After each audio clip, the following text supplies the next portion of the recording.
So this week we are looking at markets. How do we define a market and what type of market do we have? A market is when buyers and sellers come together. So where do buyers and sellers come together? Well, that might be at the grocery store, that might be at the mall, that might be at a garage sale, Kijiji, eBay, right? Anywhere a buyer and seller interact, you have a market. So there are different types of markets depending on the amount of choice that customers have. So we have perfectly competitive markets where there are lots of buyers and sellers.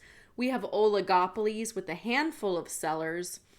We have monopolistic competition where there are lots of sellers and they're all slightly different. And we have monopolies where there is one seller. There are additional type of markets like monopsonies. Let me just write that down here. And this is where you have one buyer and lots of sellers. So the definition or type of market is going to be based on how many buyers or how many sellers, and can you tell them apart? Well, in this video, we want to look at why it matters how we define the market. And when we look at markets, we really have to be specific in terms of geography. So where are we looking at in terms of looking at the amount of choice or competition? So are we looking at, for example, just our town?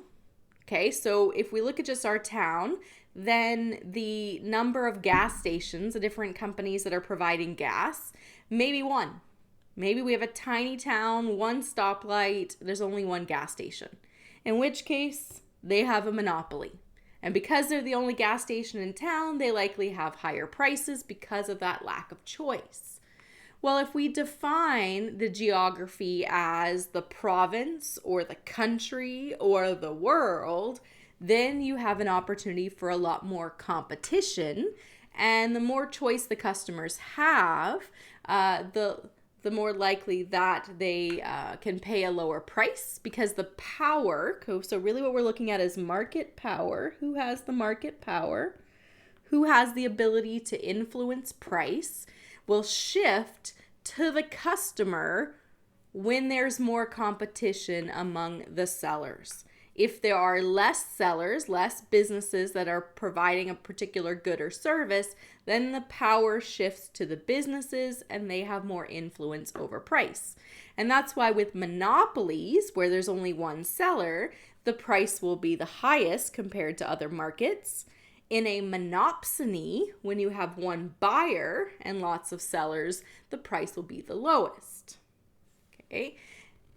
A perfectly competitive market is based on that idea of supply and demand determining the price here. And so that's the one that's going to maximize both the consumer surplus, remember that's the piece here, and the producer surplus, that's the piece here. Okay, so then it optimizes that price for both the buyers and the sellers together. All right, so we are looking at defining the market. So we can define based on geography. That's going to determine the amount of competition. We can also define our market based on our type of product. So who really is the competition and are they direct competition? This idea of defining the market is particularly important in legal cases, antitrust cases. So many countries, the US, Canada, the European Union, have laws against anti-competitive behavior.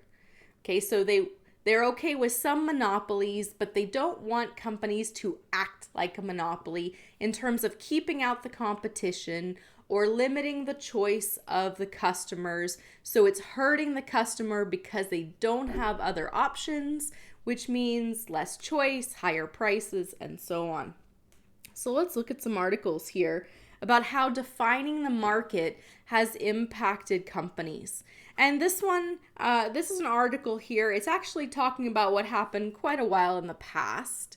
But this is a reoccurring issue for software companies. So we're going to look at Microsoft, Google, and Apple in our video today. So this article here is looking at what happened over 22 years ago with Microsoft. And so if we go back in time, see if we can't get this to scroll here.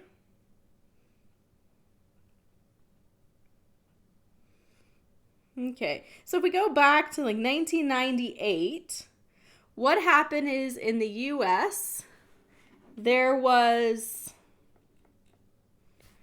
an investigation into anti-competitive behavior by Microsoft. And the idea here was when it came to their web browser, Microsoft had their own web browser, Internet Explorer, and they would build it in, include it with any device that had a Windows operating system, and they made it really hard to uninstall. And it also was dominant, right? So other web browsers, so back then we had like Netscape, and they didn't get the attention. They were much harder to access than the other web browsers. And it was very difficult to uninstall Internet Explorer if you decided you wanted to use a different web browser. So what happened is Microsoft was brought before the US Congress to look at whether or not there was anti-competitive behaviors because they're keeping out the competition. They're limiting consumer choice. And so the law here is the Sherman Antitrust Act of 1890 in the US that says that the government can actually break up companies if they are participating in anti-competitive behavior. And so there was actually a court ruling in 2000 that said Microsoft had violated the Sherman Antitrust Act and should be broken into pieces. Now, Microsoft, they argued in this case that, these little videos are a bit distracting here in the corner. They argued in this case, I'll just move my face over them. Oop. Let's see if I can't move me. All right, we'll cover up the ad. There we go. So what Microsoft argued in this case is that they were not a monopoly because they had competition.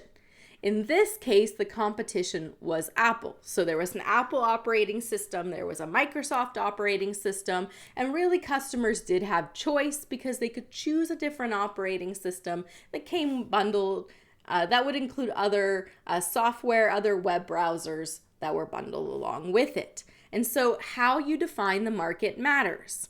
Is the market all computers, in which case you have Apple and you have Microsoft? Is the market the Windows device and the software that can go on it? So is Microsoft itself actually the market? And Internet Explorer would be one option within it. So how do we define the market? Geography, type of product, who is the competition? Is there competition? Well, what happened is Microsoft obviously was not broken into pieces. Instead, what Microsoft had to do was allow for other web browsers to be loaded in and reduce the barriers for putting software into Microsoft operating systems. They also invested money into Apple because as long as Apple exists, right, there's competition. And they were fined by the European Commission $613 million in that antitrust case.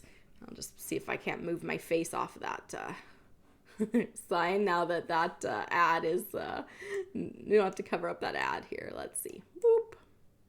There we go. All right, so they paid a number of fines and allowed other programs to be installed.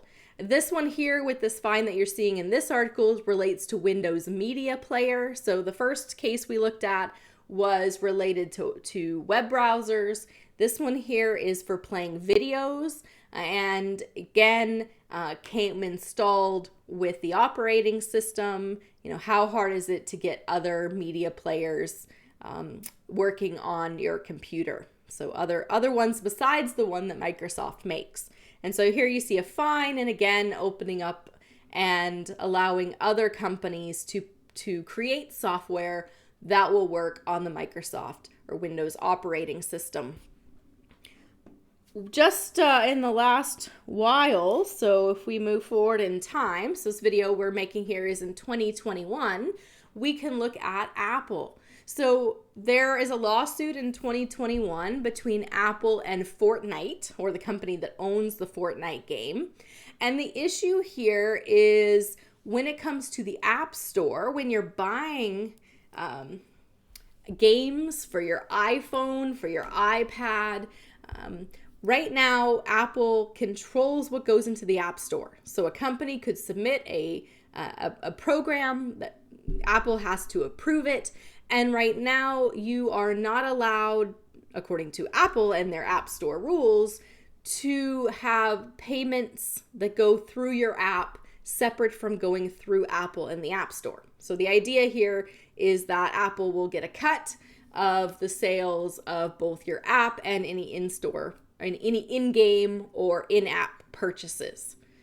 So that's restrictive to companies who want to be able to provide, for example, a free app, a free game, and then have their customers pay additional subscriptions or pay additional to get extra coins or whatever it is in order to get advantages in the game or to get additional services from the company.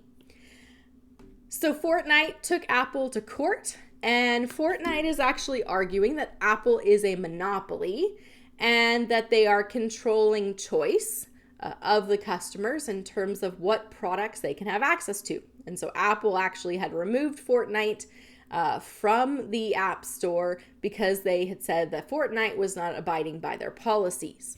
So again, this comes back to what is the definition of a market? What is the market in this case? And so if we actually look at this article here,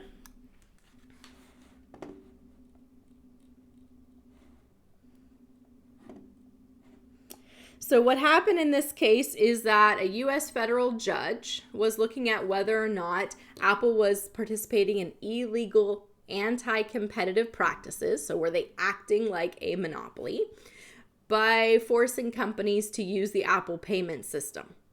Okay, and what part of this ruling here was actually a response to a previous ruling. So Epic Games, which owns Fortnite, had previously taken Apple to court, and the Fortnite had argued that the definition of a monopoly, so if we just scroll down here, let's find it. In her ruling, Judge Gonzalez Rogers noted that Epic Games had overreached in a trial earlier this year by trying to define the relevant market as all app distribution and in-app payments on the phone. So what is the geography, the type of product that is defining our market? So is the market all apps? Is the market all apps on all products, so not just Apple, but on Android devices? And in this case, is Apple itself the market? And now we have buyers and sellers in the App Store, and so Apple is running the market as opposed to being the buyer and seller, or is Apple itself the monopoly? Okay, so how are we defining what that market is? In this case, what they ruled is that because Apple has considerable market share, 55%, they can act like a monopoly, charge higher prices, they have a higher profit margin. Those points alone, they're saying, is not an antitrust case. So yes, that might give them more monopoly power, but that doesn't necessarily mean that they have anti-competitive behavior. Again, back to what is the market itself, and is Apple keeping out the competition? And is Apple, is Google, is Microsoft, are these the markets where buyers and sellers come together, or are they a seller who is keeping out the competition? So how we define the market is very important in these legal cases, because countries like the US can actually break up companies, can change behavior in terms of what companies are allowed to do and not do. It also can mean large fines in Canada, the US, and the European Union as well. So when we look at the amount of competition, we really have to look at what are we defining as the market in terms of geography, in terms of type of product, because that's going to determine how much competition there is.